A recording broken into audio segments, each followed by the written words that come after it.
Good evening, everybody, and welcome to our Facebook Live on carbon-free heating.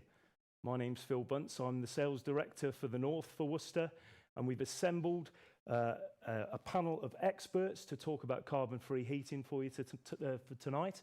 I think what we'll do to start off, let's just go round the couch, as it were, and we'll get everybody to introduce themselves. Hey, hello everyone. I'm Paul Harmer, the Lead Technical Consultant at the Chartered Institute of Plumbing and Heating Engineering. Hi, I'm Tom Collins. I work for Worcester Bosch, and I head up our work on hydrogen boilers. Good evening, I'm Paul Rose. I'm the Chief Executive of the Oil, Fire and Technical Association. Good evening, I'm Mark Rolfe. I'm Business Improvement Director at Gas Safe Register. Hello, I'm Nicki Shearer. I'm the editor of Registered Gas Engineer magazine. Thank you. Hello, I'm Martyn Bridges. I'm the Technical Director of Worcester Bosch. Okay, thanks everybody. So the guys will be fielding your questions as they come in live on Facebook. We've got a few coming in already, so a natural place to start, I suppose, is with an existing natural gas boiler. I've got one in my house. Tom, let me ask you a question. How can I convert my current natural gas boiler to a hydrogen boiler? Okay, right, yes. Okay, so this is hydrogen, which is now being proposed as an alternative to natural gas to decarbonise heating. It's just another gas in a lot of ways. So the way it flows through the gas networks is similar. The way it flows through lots of the components inside the boiler is similar. But there are a couple of key differences. So a hydrogen flame is actually invisible. You can't see it. I've tried to see one. It really isn't there. And actually, it also doesn't produce an ionisation signal. It doesn't produce that current that we use in our current boilers to detect a flame. So for that reason alone, actually, you wouldn't be able to use your normal natural gas boiler to burn hydrogen. It wouldn't work. It couldn't light. But there are a few other changes and differences as well, which means that we need a different technology. The good news is the technology for burning hydrogen can burn natural gas. So we think we can develop a boiler that's a natural gas boiler when it's born, if you like, and then can be converted across to hydrogen, a bit like an LPG conversion could. One thing probably to add to that, whilst you can't convert an existing natural gas boiler to hydrogen, some of the trials taking place, I understand, are putting a blend of hydrogen into the gas. It's predominantly still natural gas, still methane, but anything up to 20% hydrogen is being used on one of the trials I've heard, and there's no change to the appliances at all with that. It is a current, there's about 40 Worcester boilers, I believe, on that particular trial. So, am I right? Yeah, no, that's completely right, Martyn. Yeah, I think every boiler since about 1990s actually has to be tested on 22% hydrogen before it's even released. And if people are interested in that, the project is called HyDeploy, and they're testing a range of boilers on these blends of hydrogen. And it looks like quite quickly we could have the regs updated to be seeing hydrogen injected into our normal natural gas. Okay. Paul, you're obviously from CIPHE, from a technology agnostic organisation like yours. What's your take on hydrogen boilers? Well, we're an organisation that's there to protect the safety, health and welfare of the public. So the core focus for us is making sure the consumer is not impacted in a bad way too much. But one of the key things from a hydrogen perspective is there's probably about 17 million combi boilers out there, and those consumers are conversant with instantaneous hot water. So as long as we can mitigate all the risks, which that's what it's all about, with any new technology, it's managing the risks. We've managed it with natural gas, is that there'll be not a lot of change for the consumer from a hot water perspective. However, it's not a one-horse race. So, we remember the times of Betamax versus VHS back in the day. VHS won. It's not like that. Young to remember that. You too. I am as well. I mean, I had an uphill paper round. So, so looking at heat pumps, for example, great technology. But obviously what we're looking at there is potentially the inclusion of a hot water cylinder, which isn't a negative. So those 3-bed semis now that move to heat pump or the electrification of heat will need some form of hot water storage. Okay. Education is key, number one, and we need to prepare and build it from the foundations. Okay. You brought the consumer into the mix, yeah? We've got a question from Callum Younger. What's the price of hydrogen for the end user? Any thoughts on that, Martyn? Well, it's not on sale yet. When it's at scale, it's probably going to be more than natural gas, but certainly not double, treble some of the figures I've seen speculatively banded around. It looks like the majority of the natural gas we replace, or the volume of gas that we need, would probably come from natural gas. A good chunk of it would come from renewables, but some would come from natural gas going through a process called steam reformation. So it will be the natural gas price plus some, but what that plus some is hard to say at this moment. I mean, if I come in there, Martyn, I think what all the policymakers are saying is that gas will still be gas. So that price isn't going to just, if you've been converted, you're not suddenly going to get lumped with a higher gas bill because you're burning hydrogen. Just as now we get all sorts of different blends of gas, subtly different blends of gas coming on shore, you just pay for the energy you use. That would be the same if some people were on hydrogen and some were on natural gas. We'd still all pay the same for our gas. Yeah. The government are very worried and concerned about putting people into fuel poverty without a say in it. You know, that's not on their list of things to do. So it will be a controlled price for sure, you know, that it will not be double or anything silly like where we are today, or could be. Okay. Thanks, guys. Next questions come in from Neil Lees. Mark, this might be one for you to take. What about the explosive limits of hydrogen? It's so much more dangerous than natural gas. Any thoughts on that, Mark?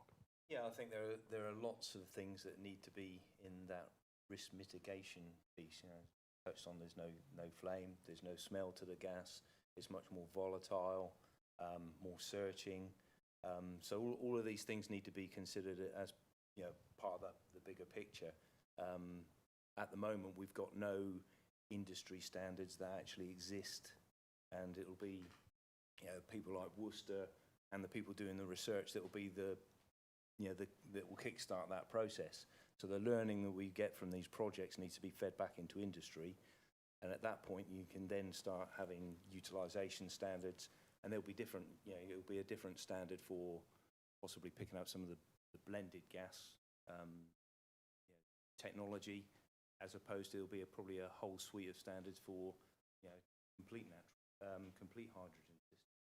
So, you know, there's a lot of work to be done in that thing, and I think it's imperative that, you know, manufacturers like Worcester and the people doing the research projects need to start feeding that into industry as soon as possible, so that we can then start developing, you know, the safety competencies and knowledge with engineers ahead of the game, instead of historically we've always played catch up with the engineers' knowledge.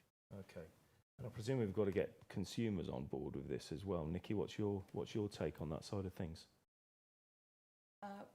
Well, I think consumers never really have an awful lot of choice other than their energy provider as such. I think it seems to me that we're talking about hydrogen at the moment, but actually there's a lot of talk about several directions that low or zero carbon heating could go in. In terms of hydrogen, it would just be a different, or a hydrogen blend, it would just be a different gas coming through your existing pipe and into your existing or slightly altered boiler, so consumers won't really feel a difference. I think the conversations that will need to be had with consumers will be around other technologies, such as moving to full electrification, for example, using heat pumps. I think would need to be a big education program to be done there. And engagement program as well with consumers, if that is what the direction of travel becomes. As far as I can see at the moment, there's no one clear path that people are travelling down. It's still a very open conversation as to how low or zero carbon can be achieved. Okay, thanks, Nicki. Let's move the conversation over across to biofuels. We've had a question come in from one of our own, Richard Arkless. Would there be scope to use biofuels in the oil industry? Paul? Yes, this is essentially what I'm doing on my day job now, is to go around and rallying up interest to do exactly that. I think you've got to look at the wider energy landscape. Sustainability and feedstocks has been a very sort of prominent question over the last couple of years. But when you look at what else is going on with energy use, FAME, which is the bio component that we're currently looking at, is a waste-derived energy source. So that has it's almost benefits in terms of the production to get it to a used cooking oil. Those carbon emissions have been spent, and we're taking a waste commodity and we're reusing it to displace the carbon of the kerosene that we use.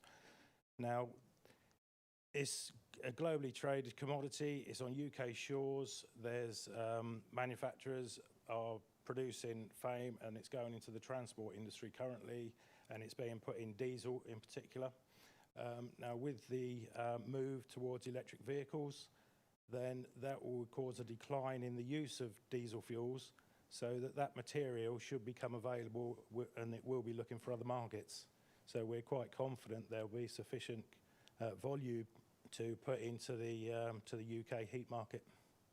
Okay, great. Any comments from the Worcester guys regarding biofuels? Martyn? Yeah, we were involved 10 years ago, Paul. Trials in East Anglia, I remember, Yep. where we were burning a 30% blend of bio with kerosene, and then a 50% blend as well, also performed rather well. And I've attended some of the meetings with Paul, and understandably and quite rightly, it must come from some waste process, really, to get the government interested. They don't want to be growing crops, virgin oils and things like that, to then burn to heat a home. But if it's going to landfill or down drains, like much of the waste cooking oils and things can, then it's a good news story. And there are new technologies coming onto the market, mainly concentrating on aviation at the moment, but they're using things like car tyres and straw kernels from whiskey production and things like that, I think, with some of the other waste elements. And that, going through certain processing, can be used to substitute kerosene and keep, because we've got roughly 2 million, I'd say, is it, oil users? It's fractional compared to gas, but in England, Ireland, Scotland, Wales, you know, It's the about lot. 2.1 million across the 2.1. UK and Republic of Ireland. And by and large, it's the hardest thing to substitute. It's a bit of a generalisation, but the oil boiler tends to go into a rural property off the gas grid. Quite often they're an older property, even period properties, harder to renovate, insulate and all the rest of it. So to actually substitute oil with something low carbon, which will also heat the home efficiently, is a real toughie. And we're pinning our hopes that we can research bio along with OFTEC and all the other organisations involved and get a suitable alternative. Absolutely. I think it's worth just sort of homing in on when we've already touched on consumers, and it's very important that consumers get a good deal in terms of the capital expenditure to use modern heating systems, and so CapEx, as well as the running cost of these fuels. We've been tracking the price of renewable fuel over the last few years, and 2 years ago the biofuel came in at a cheaper price than kerosene, which is obviously very volatile to global activity.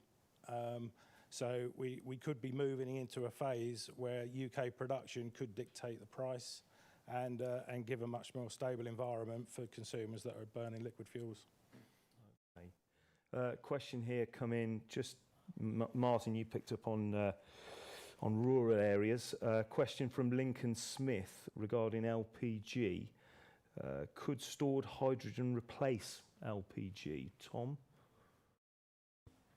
That's a good question. I think at the moment the technology and the deployment of storing bulk hydrogen hasn't reached a point where that's on the cards, really. I wouldn't be surprised if one day, decades from now, it starts to appear, but it's not something people are really talking about. For off-grid, we're looking at what fuels can we use, for example, the biofuels you just talked about. And also, of course, Nicki made a great point earlier, actually, about diversification of technology. There's going to be more solutions. And so we might find that a lot of applications either switch to hybrid or bridge a gap by hybrid. Heat pumps will certainly be playing a bigger part in the heating industry. So, yeah, I think hydrogen's seen as a big winner when you're on the mains gas grid, probably not off mains gas. And we should be looking at a diversification of technology everywhere. There is biopropane, though. If the question was directed at current LPG users, then biopropane is available. Whether there's enough to cover the propane users in the UK, but certainly it's on sale in Northern Ireland, and it's a drop-in fuel. It will go into the same tank where traditional LPG is going. There's no pipework changes, no appliance changes, so it's seen technically as a very good solution. Financially, might be a different matter. I'm unsure as to whether the price is, you know, double what they're presently paying or not. Yeah, okay. So, we've talked a little bit about hydrogen. We've talked a little bit about biofuels. Rob Whitney is now getting a little bit impatient, where he's asking, are we going to talk about heat pumps? Who wants to take that one? Mark? Well, I wouldn't know really what. Yeah, heat pumps, not really within the scope of the register to any great degree currently at the moment. Most of them are electrical powered rather than gas, but yeah, obviously still, if you've got the gas heat pump, it's going to fall within the scope of the safety regs, so competence is key. We're going to start talking about hybrid sort of heat pumps as well, though, aren't we? Yeah, so I mean, heat pumps, great technology, proven. The key thing for me for heat pumps to get it to work properly is making sure that the system is designed and installed correctly. So from a heat loss straight the way through to the heat emitters, get that right. It's a brilliant technology. And I do like the idea of hybrids. It's a nice transition. We need to work on all technologies in parallel as we move forward now, because we don't know what's coming in 10 years' time. What about graphene? Graphene might be here in 10 years, transform battery technology and transform the way we deliver heat. So I do like the idea of hybrids. My only concern with hybrids are we've got two systems, two separate technologies to service. You could argue there's not a lot of servicing with heat pumps. But there's definitely a growing market, especially from 2025 in new build properties, where I think we're looking at a massive growth in heat pumps. Okay, great. Mark, this is a question definitely for you, coming from James Vickers. As engineers, what extra training would we have to do, and at what cost, to work on hydrogen converted appliances? I think that's a good question. I'm not sure I have an answer for that. Thanks, Mark. At this stage. But I think it raises a good point. There, as I touched on earlier, there are different sets of competencies that will need to be introduced. Some of them we don't even know about at the moment. So, that whole training and introducing, identifying those risks and training engineers to deliver them, I think is actually key to the whole process. Quite often, I mean, a few years ago we had the issues around air ratio gas valves causing problems because they were being incorrectly set up by engineers. That was basically down to a lack of knowledge and understanding about that new technology as it was introduced. And I think the industry's learned a great lesson from that, and Worcester are really good now at engaging engineers early, bringing them on that journey with them, with the new technologies as they're introduced, and I think more people need to do that. Okay, Stephen Blair's brought a question to the table. Will hydrogen be covered under gas safe, or will we have to pay another subscription to another governing body? I think I can answer that one. It's within the scope of the gas safety installation use reg, so there won't be another registration scheme. It will be encompassed Okay. within the existing. They may have to tweak some of the legislation to actually cover it, but it is covered because it's a piped gas currently. Okay, okay.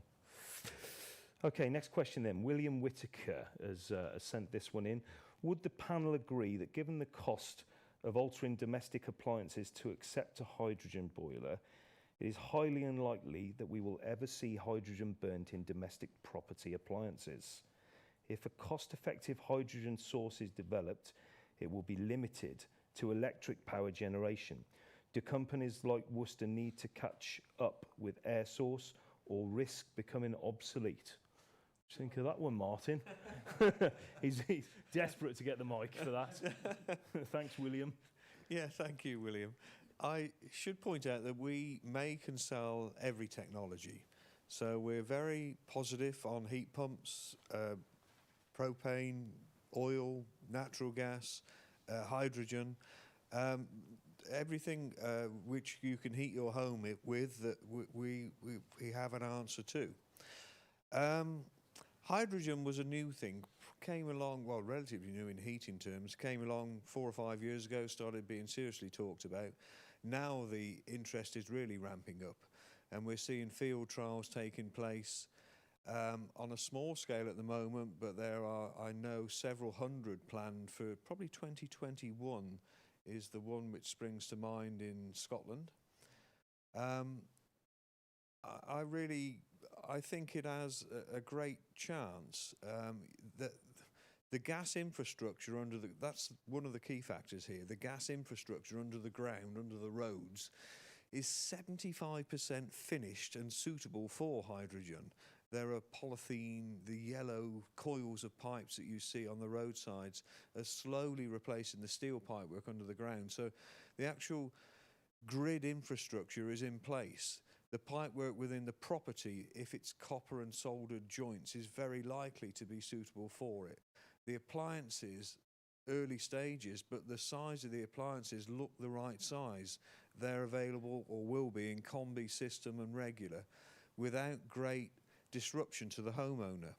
So heat pumps have a great place, but if the boiler and the heating system, rather the heating system and the pipework's been sized for a boiler, it is quite possible and quite likely the radiators and pipework may not suit a low temperature heat pump. So it can be remedied, but you probably have more disruption, changing the heating system in its entirety rather than just changing the gas-fired boiler for a hydrogen-firing one. So there's a lot of advantages, a lot of costs on both, because you won't do heat pumps without some significant electrification changes to the grid. I read figures of 30 new Hinkley points being required to generate the required electrical amount. You're going to say something, Tom, aren't you? Please. Yeah, it's the point about how we go about this change process. I think it was a bit of the question that really jumped out at me, Martyn, about are people going to change over their boiler? And I think the answer for the homeowner is we'll try and make this something like a natural replacement technology upgrade. So when your boiler retires naturally, you'd replace it with a hydrogen ready technology, and then that's ready for a conversion. I don't know. I mean, Nicki, do you have any view on that kind of what's going to work well for consumers in terms of a road to conversion? I think the key to any large-scale replacement or upgrade program is going to be engagement with consumers, that they can really understand the process that is being put before them, and to get their buy-in on that factor as well. I think there's been some talk, it's sort of slightly similar process that's happened over this summer, that you've seen a drop in the number of smart meters being installed because the messaging has been fairly static for a little while, and that there's still some resistance among consumers to getting it done. And I think this is inevitable. If you have a large-scale replacement program, you're going to get the same kind of uptake initially, and then a plateau, and then a new approach, new messaging, new reasons. I think people just need to really understand the what's in it for me at all times, and whether that's their own personal benefit or benefits to the environment, needs to cover a lot of different angles. And what's key to all this is the installer at the front line. We can't forget that installer. They're the ones who are going to have to educate the consumer, as it were, on, and they're going to also have to know what technology fits and where. So, Yeah. So Martyn, you want to say something?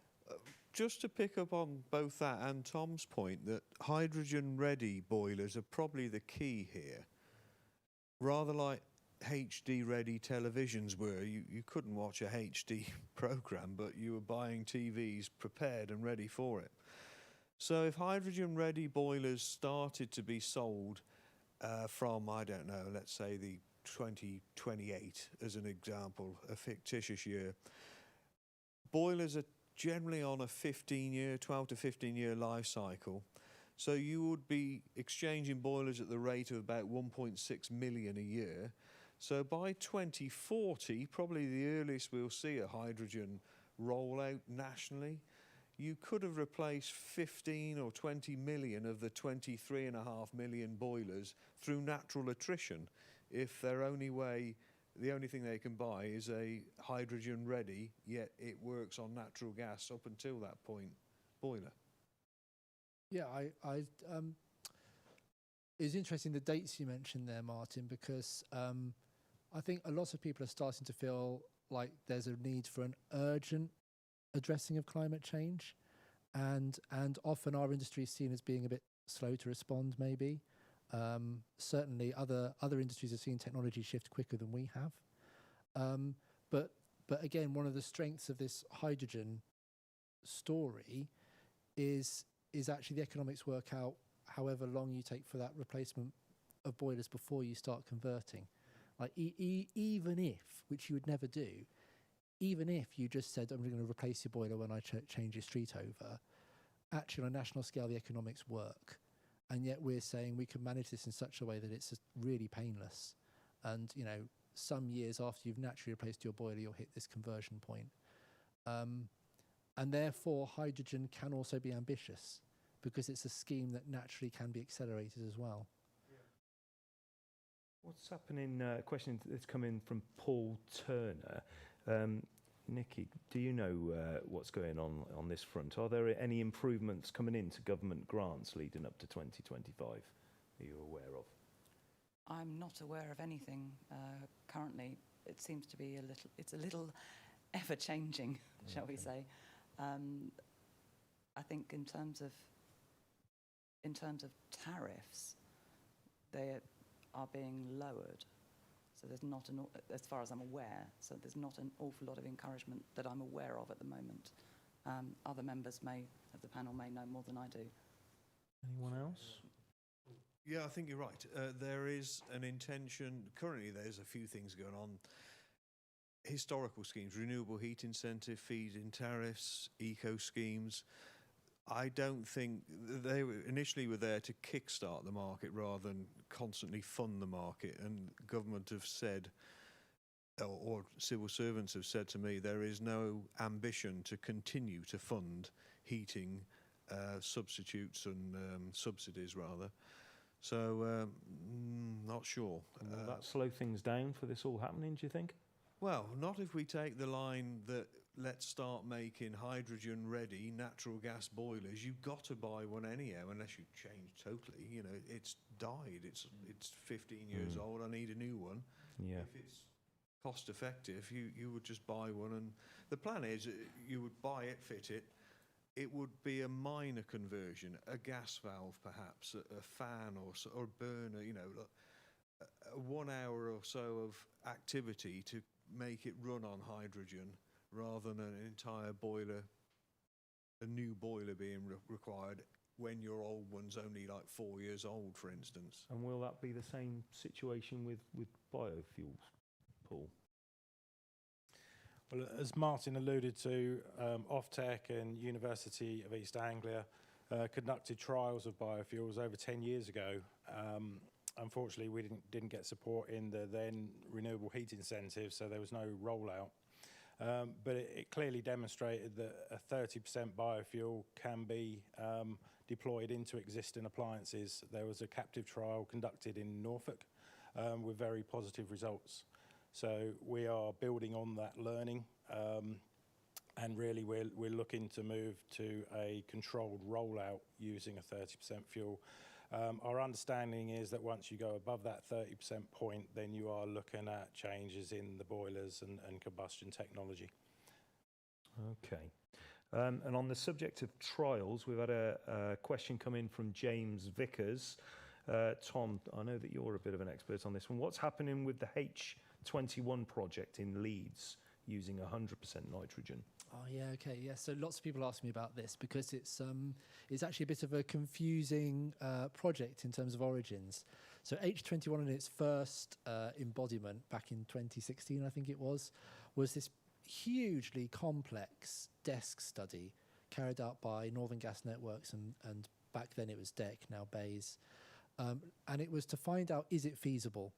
And they chose Leeds as an example because it's a big city. It's 1.3% of the UK population. It's pretty well located geographically to get to hydrogen quickly. It's already being produced up on Teesside. And the philosophy was, if you can do Leeds, you can do anywhere. And so it was this big theoretical study just to prove that this was in the art of the feasible. H21's evolved since then. It's now a multi-gas network project looking at the whole feasibility of hydrogen conversion upstream of the gas meter. And they're doing an incredible range of work to test and validate this feasibility case for the networks and the transmission systems, all the assets, all the bits of network hardware that are out there. But what isn't happening is any year now we're just going to go and convert Leeds. And the likelihood is that when hydrogen conversion starts to happen, it will be in clusters, and Leeds is a very good place for it to start. So I wouldn't be surprised if it ends up being one of the first places to see activity, but it won't be alone in that, and there aren't any plans to do anything straight away. Okay.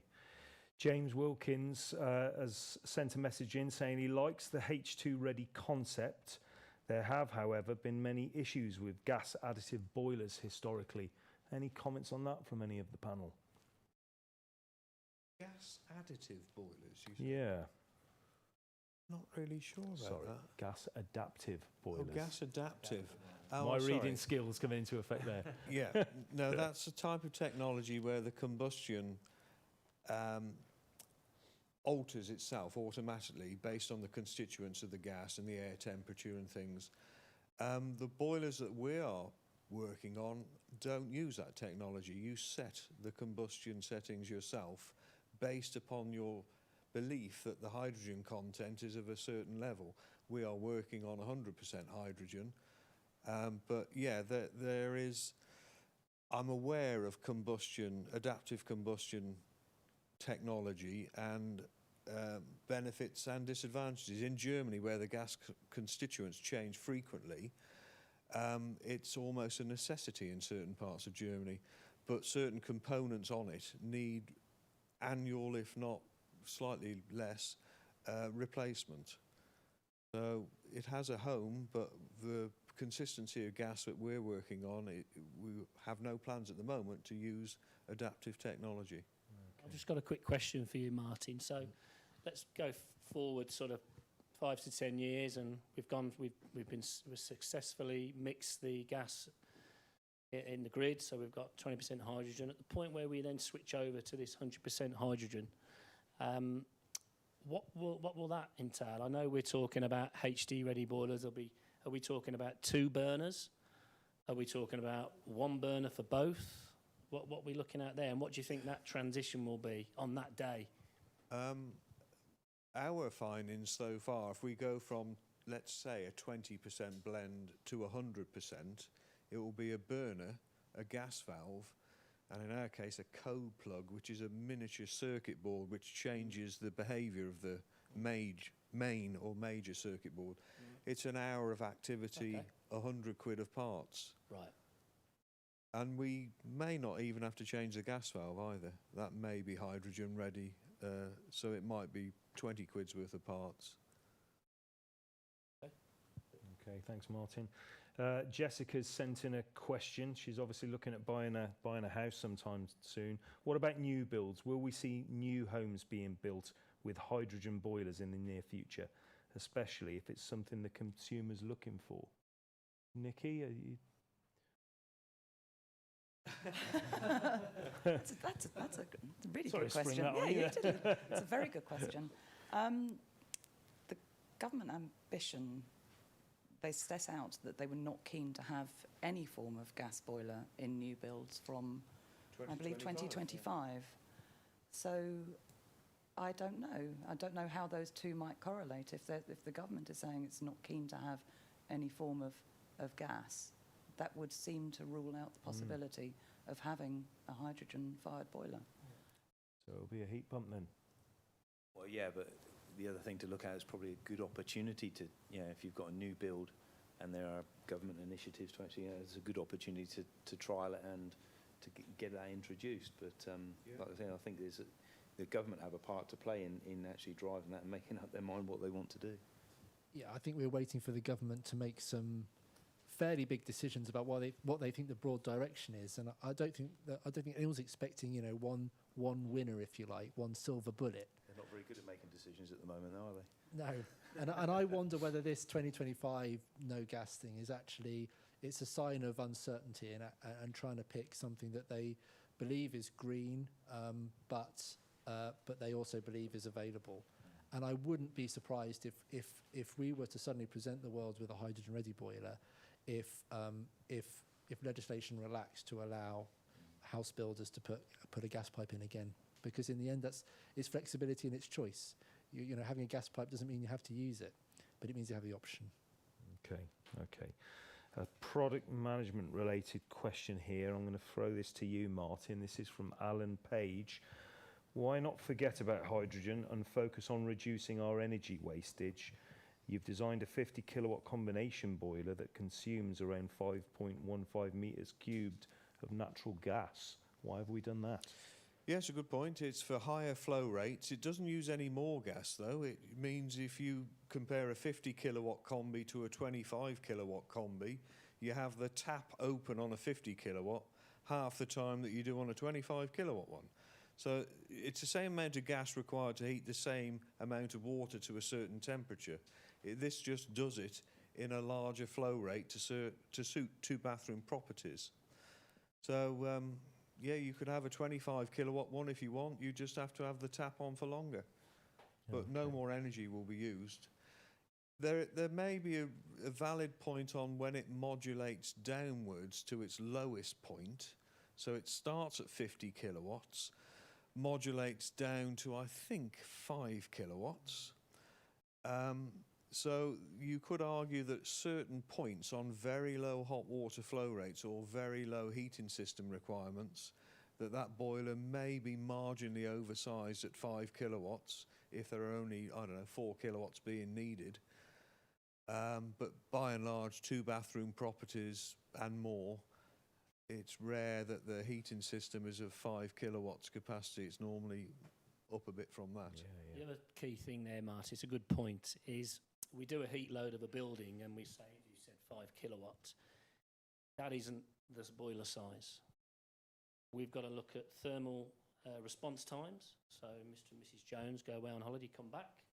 We've got to heat that building up. Some consumers heat their house twice a day. Come home from work, they want it on in an hour.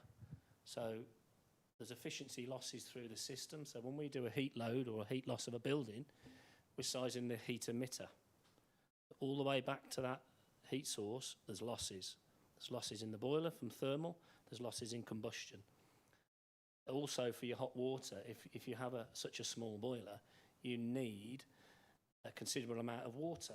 So if I've got a 3-bedroom house with a family of 4, they all might want a shower for 30 minutes, one after the other, 12 litres per minute. We're looking at a reasonable size cylinder, so there's got to be capacity in there to be able to bring that cylinder up to temperature. So on the flip side, we can see the point on the 50 kilowatts, but there's a bigger picture with regards to when we size our boilers. Is that right, Martyn? We've sold large combis for years. 45 kilowatts was the previous output of our range, highest output. The largest selling output combi, though, is 30 kilowatts. So of all the ones you can buy, and there's 1.2 million bought every year. Unfortunately, not everyone's a Worcester, but that's the UK market, 1.2 million, and the majority are 30 kilowatt ones. This is a sort of niche area for people who like instantaneously heated water, but they have a desire to run, let's say, 2 baths at the same time. It isn't mainstream stuff at all. Yeah, and the question's point about, are we looking in the wrong place? You know, why are we putting more gas into the boiler rather than less heat out the building is completely valid. And I think, you know, we're sitting here talking about technology because it's what you buy and stick on the wall.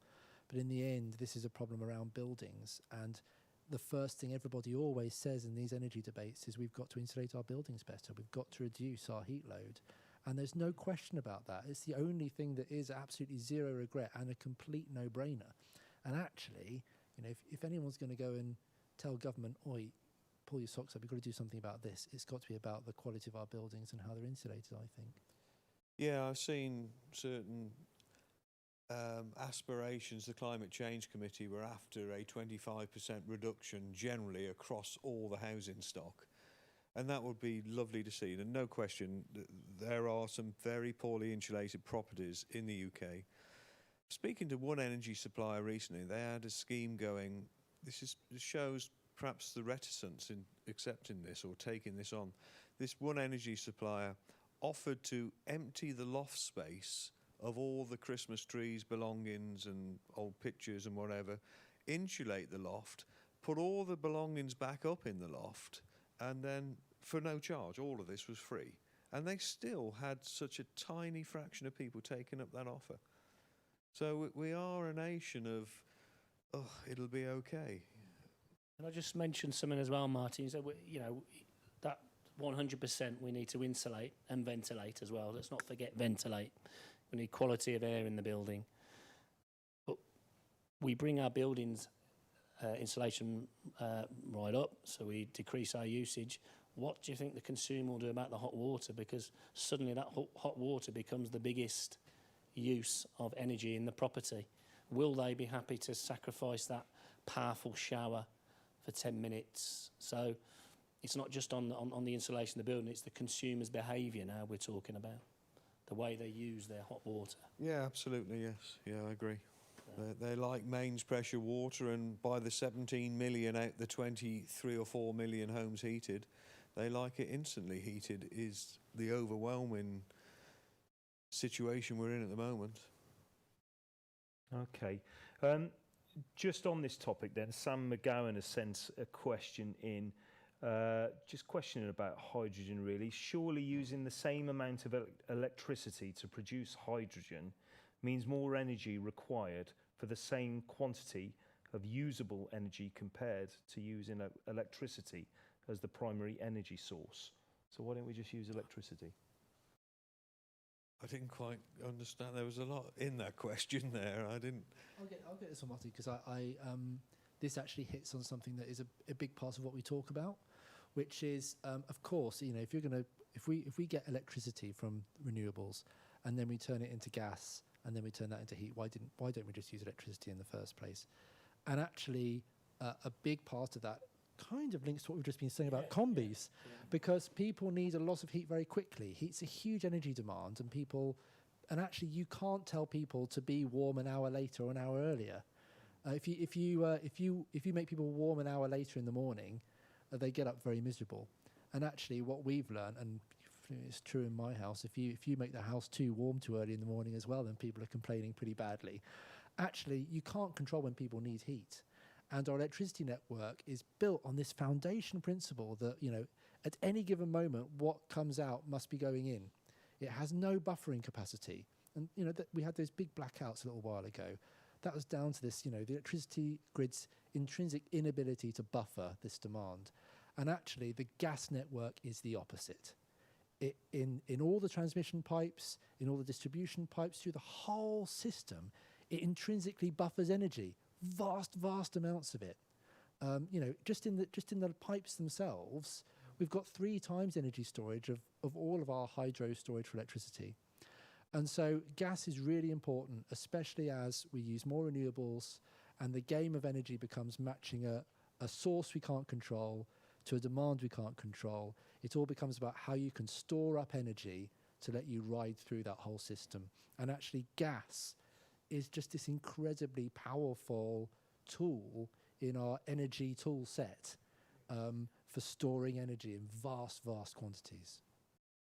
Can I just add a bit there? I mean, I completely agree, but let's not underestimate where technology is going to be going. Battery technology, there's a massive development going into solid state batteries, which can hold 3 to 5 times the capacity, say, in a vehicle. So a lot of people are talking about using these vehicles as a way of putting energy back in, so that car is charged up during non-peak hours, but millions of cars in the future are sat there with all this energy. Could that be used to put back into the grid, do you think? Yeah, I'm just thinking from a technology agnostic perspective, it's good to... Yeah, I think that's a valid point. And if electricity storage got to that scale's a really big part of this because it is vast, and that kind of capability you're talking about, then that would be an absolute game changer. Yeah. And of course we'd be talking about using it a lot more. I mean, the car question is an interesting one because people also need to use their car when they need to use their car. And if your car had just discharged itself to give you a morning shower, you might have a problem getting to work. But you're right. Yeah. The technologies change everything. For me, the reason I personally got so excited about hydrogen when it first emerged is this is a technology that could be deployed quite quickly, and the climate challenge is urgent. I think as soon as the batteries develop, we'll want to deploy them. Yes. But until then, if you're looking for something that out of the box can go on your wall in the next 10 years and solve this problem, then it's going to be a heat pump or it's going to be something to do with gas. And if we can enable that, then I'll be very, very pleased. Okay. Sean Adams has sent a message in, just going back to what we were talking about earlier on in terms of the trials in Leeds. He's asking what went well and what went not so well with those trials. Okay, so Leeds was a desk study. It was a research exercise done on paper and computer, but they didn't burn any hydrogen. There have been other projects recently that have looked at kind of similar aspects of what we're trying to do. So there was a project up in Oban looking at can we change the gas quality going to people's boilers, so we can learn some lessons from those. I think one of the things we learnt there was, which I'd be interested to hear Mark's views on actually, was, okay, we know that when we make a change, we can ensure that's safe as long as the boiler was safe to start off with. But how do you know something's safe if the boiler might not have been safe to start off with? And I think that's a big lesson we're going to have to learn and apply to hydrogen. It was fascinating because there were appliances there which were originally running on Towns gas, converted to natural gas, and now on this Zeebrugge sourced natural gas without the nitrogen ballasting process in there. So they found appliances 50, 60 years old in people's properties. That's remarkable, isn't it? Yeah, it's incredible. Yeah, and that what's out in the wild never ceases to stagger us. I think it'll be a very interesting question when it comes to conversion. And I guess the Keele University thing will flush out a little more. 141 boilers, I think it is, running on a up to 20% hydrogen blend. So it to a degree. Keele University. Yes, yeah. This is the H20. No, what is it? High deploy. High deploy. Yeah. Okay. There's too many H's in these. Yeah, that would be really interesting because that is seeing hydrogen get some traction in a real world environment. But there was no actual trial which took place at Leeds. There was no real burning of hydrogen. Right. But it was just watch this space. From hopefully around April next year, CIPHE will have its first appliances in some kind of public demonstration. Okay. Not homes, but somewhere where the general public can come and have a play with hydrogen technology. Not just boilers, actually, fires and cookers as well. And that's going to be a really interesting point to see Yeah. what's emerging in the technology. Okay, you heard it here first, folks. So Paul Walker is asking to all of the panel actually, do you really believe that gas boilers will be banned by 2025 as the government is more focused on electric cars? What do you think of that, Mark? Personally, I don't think it'll happen. Maybe for new builds moving forward, but certainly they're not going to ban boilers from people's homes that have already got them, clearly. I think it will be a struggle to get there, I think. But, yeah, they've got to be ambitious. They've got, challenges to meet in terms of getting us to that carbon-free state in the timescales they've got. So they've got to set those targets. I think if Guys. government's sensible, they're not going to go banning things. Before they start banning stuff, they've got to start opening the door to things and actually removing the barriers. Remove the barriers to heat pumps. Remove the barriers to hydrogen conversion. Remove the barriers to bio-oil. Try and facilitate these things. You've got to open doors before you close them. And I like to think and I hope that civil servants are listening and politicians are listening, and that might be what starts to prevail. An insight if it's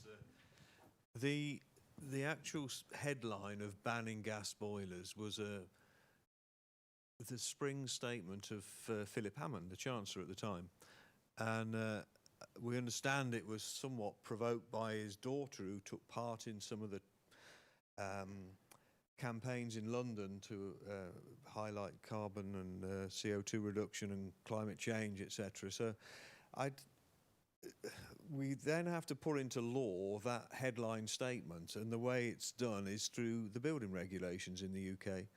So Part L, the particular part associated with the CO2 and things like that, and it affects existing properties, but it really is, concentrating on new build, is being rewritten as we speak. It'll be published in May of next year for implementation in October of next year.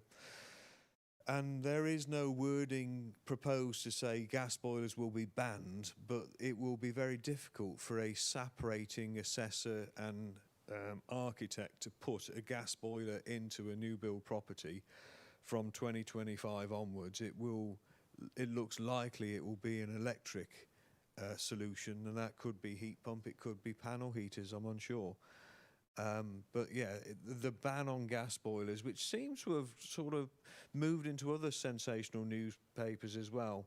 And I've even had to speak to homeowners and end users saying, please rest assured your existing property, your 1950s semi, there are no thoughts or plans to ban gas-fired boilers from that, so feel free to buy a new one. So, there's a scaremongering which has somewhat taken place. It happened similarly with wood-burning stoves. They were talking about banning wood-burning stoves, and it wasn't actually that. It was the banning of the sale of wet logs to be burnt on wood-burning stoves. But that, transferred across the piece to be banning stoves. Yeah, so the message gets dissolved, doesn't it, it by does, the end yes, user yeah. to the worst-case scenario. But if they do ban gas from new build, I can understand why.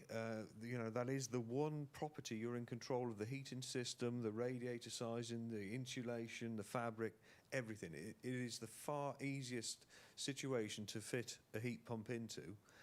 It isn't quite so easy in existing properties, at least in everyone. So I can understand the move towards that. It does, though, limit future technologies should hydrogen come online. I can't imagine too many network providers will put a pipe to your house speculatively that for 20 years' time you might change your heat pump for a hydrogen boiler.